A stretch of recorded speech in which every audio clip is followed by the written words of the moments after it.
na Murkomen, mtu ambaye ameshindwa na kazi yake. Tunaona hapa Kenya hakuna security.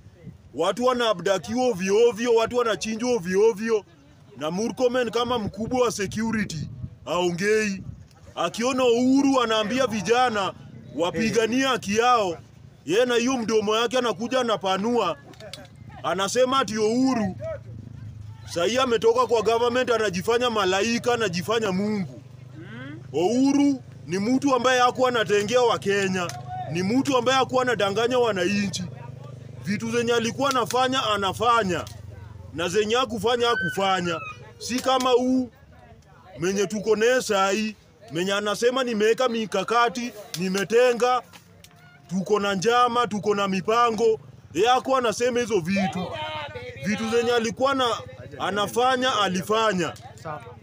Kwa hivyo Murkomen, wachaneni na Uhuru kabisa. Hata hii kazi mtaani yenye watu wanafanya vijana, hata kama si wote, hiyo kazi ni ya Uhuru Kenyatta. Hiyo ya kazi mtaani, climate works, hiyo ni Uhuru Kenyatta. Kiongozi ambaye